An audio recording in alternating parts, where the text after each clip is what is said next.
Assalamualaikum warahmatullahi wabarakatuh. Selamat pagi anak-anak. Bagaimana kabarnya hari ini? Semuanya sehat ya? Semoga semuanya senantiasa dalam perlindungan Allah Subhanahu wa taala. Amin. Nah, sebelum kita belajar, mari kita berdoa terlebih dahulu. Dengan posisi siap, posisi sempurna, berdoa dimulai.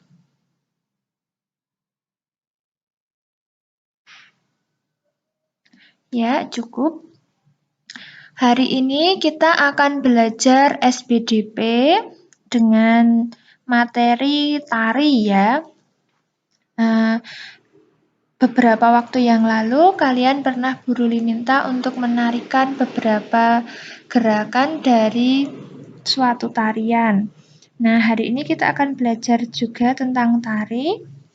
Kita mulai dari unsur utama tari. Jadi, unsur utama tari itu adalah gerakan tubuh. Jadi, gerakan tubuh dari tari ini berfungsi untuk mengekspresikan suasana atau tema dalam tari. Diingat-ingat ya, unsur utama tari adalah gerakan tubuh. Nah, gerakan dalam tari ini biasanya disesuaikan dengan lagu. Jadi dalam tari ada iringannya, berupa lagu atau dari alat musik. Selanjutnya, pola lantai dalam tari. Ada banyak sekali pola lantai. Beberapa di antaranya adalah nanti akan kita pelajari. Jadi, pola lantai dalam tari itu setiap tarian dipentaskan menggunakan pola lantai tertentu.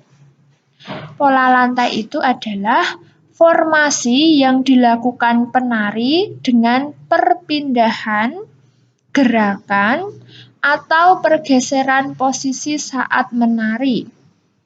Jadi pola lantai itu dilakukan penari dengan melakukan perpindahan, melakukan gerakan, atau melakukan pergeseran posisi saat menari. Fungsi dari pola lantai ada 3. Yang pertama adalah menciptakan kekompakan antar penari.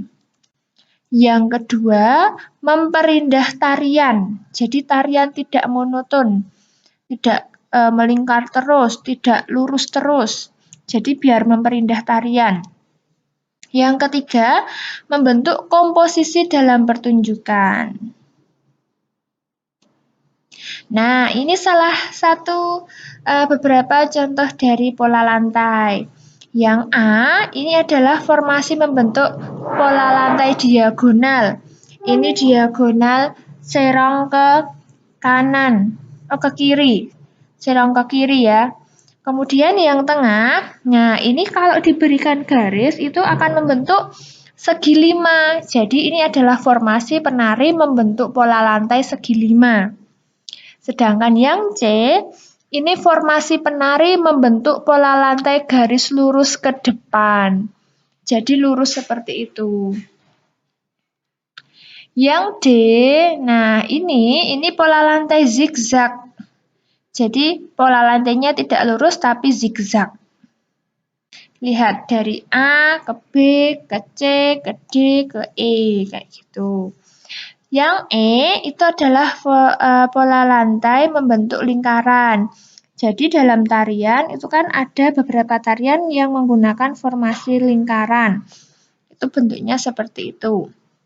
Kemudian ada juga pola lantai diagonal. Kalau yang tadi, yang A, ini diagonal serong ke kiri ke kanan. Nah, ini beda kan? Nah, tapi sama-sama pola lantai diagonal.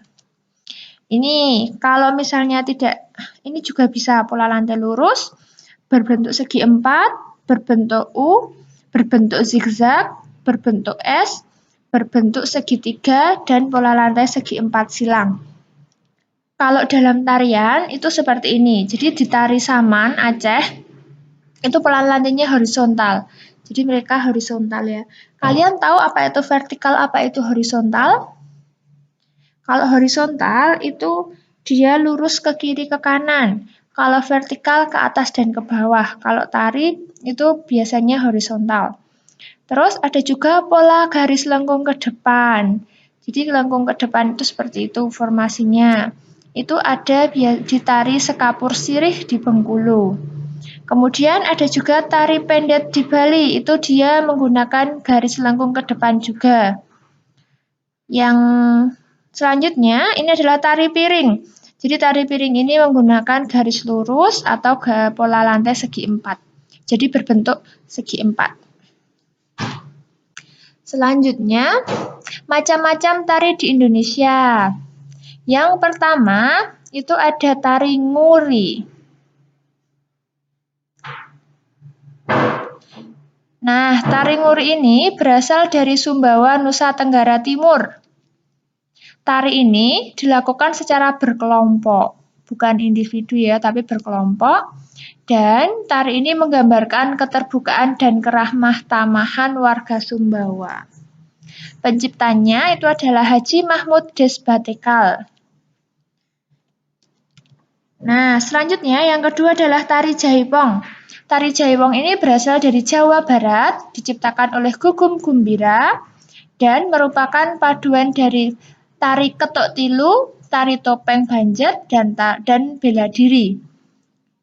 Ada dua kategori gerakan tari Jaipong. Yang pertama, ibing pola, dan yang kedua adalah ibing saka. Ibing pola ini adalah tarian berpola, ditarikan berkelompok, biasanya untuk acara panggung.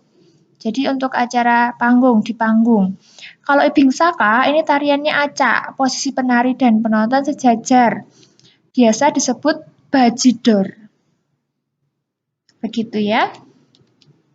Nah, ini ada beberapa gerakan dalam tari Jaipong. Itu dibagi menjadi 4 bagian. Yang pertama adalah bukaan, itu adalah gerakan pembuka. Yang kedua adalah pencungan, itu adalah kumpulan dari gerakan-gerakannya. Yang ketiga adalah ngolo atau titik, itu adalah pemberhentian dari rangkaian tarian. Dan yang keempat adalah mincit. Mincit ini perpindahan atau peralihan. Ini nanti silahkan dihafalkan ya. Apa itu bukaan, apa itu pencungan, apa itu ngolo, dan apa itu mincit. Ya, sekian dulu dari Bu Ruli, nanti akan Bu Ruli sambung pada bagian 2 dengan jenis tari yang berbeda. Selamat belajar!